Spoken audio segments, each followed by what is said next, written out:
Hello, my name is Ruth, and this is my very first video on YouTube, and um, I'm in Southern California. I'm in my 50s, and I will be undergoing RNY gastric bypass surgery on Monday, February 9th. Today is January 31st, 2009.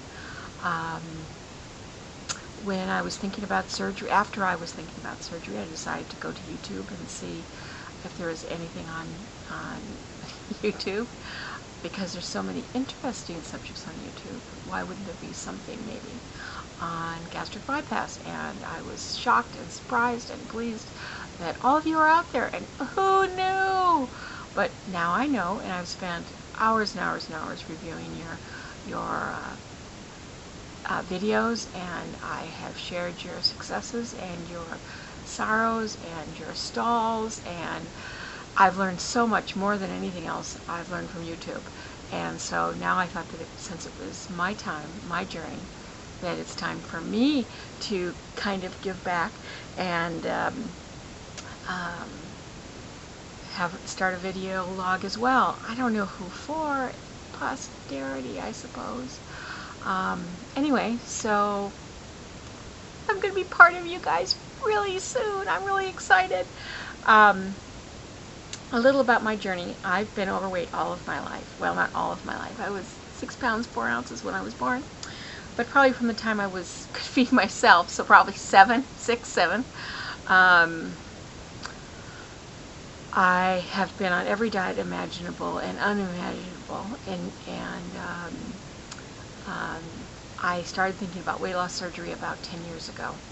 However, it wasn't as mainstream as it is now, and I just kept thinking that I could do it on my own, that I didn't need that crutch, that I didn't need, I really thought I just wasn't strong enough. And but as I've matured, I realized it's not about being weak or being strong, it's about a lot of other things as well. And so in April of this year, I went to a seminar, which I really didn't want to go to a seminar with other people. I really wanted to keep it more private. Private now, it's on YouTube.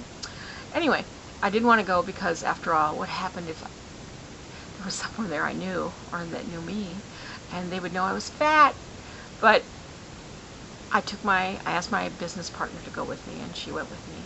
And that was really a good move, because she's so totally dispassionate about the process and about, me having it, that it wasn't like someone that was intimately involved in your life and was worried about you dying on the table and worried about you, maybe you should try a few more diets. And she just kind of spent more time listening and, asking questions of me, rather than, second guessing my thoughts on it.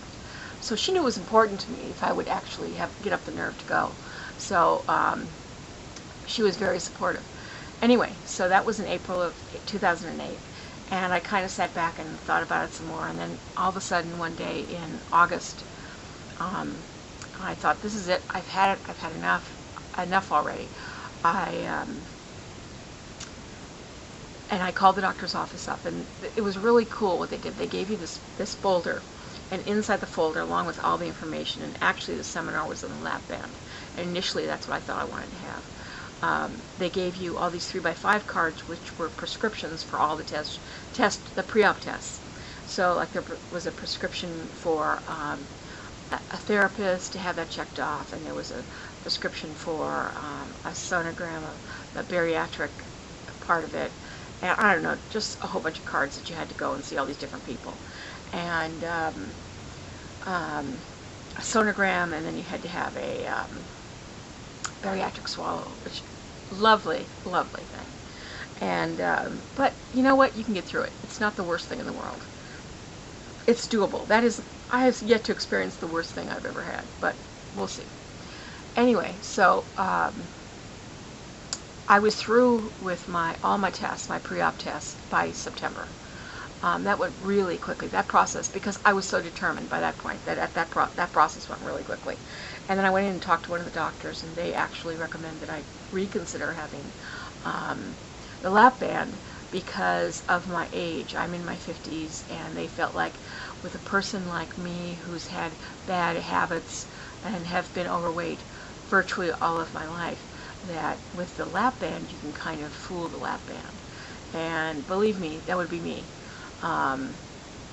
Since there isn't food restriction per se, sure there's restriction, but there isn't food restriction as far as types of food you can't eat, probably. So for me, they said, we'll still do the lap band, but you might want to reconsider, think about it. And they gave me some more paperwork, and I did some more research. And in fact, my initial thought was that I'd have a lap band, and then if the lap band really didn't work for me, that then I would go back and have a gastric bypass. So during this interview, the doctor said to me, if you're thinking that you'll have the lap band first, and then if it doesn't work, you'll go back and have the RNY, you need to think again, because if you think your insurance company is going to pay for the lap band and then roll over and pay for a gastric bypass, you need to rethink that, because there's a real good chance they wouldn't. And I thought, ugh, good point, I hadn't thought about that. So I went back to them and I said, okay, I instead I want to have the gastric bypass. And that was probably September. And it was approved, and there was a snafu in the office, and for several weeks no one did anything. And then when I finally called them up and said, what's the status of my insurance, they then submitted it, and it was approved in about 3 weeks. However, through another snafu, I was not contacted and told that I had been approved, because they pretty much told me that I'd needed to sit back and wait to hear from them. And I finally punched them up, and they said, oh yes, you were approved in November, which I wanted to have the surgery between Thanksgiving and Christmas because of work related issues. And but you know what, it is what it is, and now I've been approved. And I actually, when they called me, they said, we don't want all your testing to be expired, so we want you to have the surgery prior to or on or around February 15th. So hence my February 9th date. So I am now on my pre-op semi-liquid diet, which is, semi-liquid, some protein. Actually, the instructions said limit dessert to once a week. Oh, dessert? Okay, I can do that. She said mashed potatoes, but they want protein and, all those kind of things too. So chicken breasts, salad, vegetables, 1 time a day, and then pre-op protein shakes the other times. So, and that's pretty much what I've stuck to. And I think the goal is the whole liver thing that people talk about, that they want to be able to get behind your liver or get near your liver, and they don't want to have to convert it to an open. And so I'm down with that. I understand that. I want to have it. I want to have my liver be beautiful like my gallbladder. So I only have one thing left, which is to have a sonogram on my lower legs to make sure there's no blood clots, which is something my doctor required. And then I have to have the blood test, which will be next week, and that'll be it. I'll be ready. I decided to do this on YouTube because I got so much valuable information from everyone that's on YouTube, everyone that's been part of this group, that it's incredible. And it really taught me more. It gave me insight. I've watched everyone's highs, your lows, and how you're willing to share, and I thought, you know what, I really have an obligation to give back, because you guys have been so generous. That's the least I can do.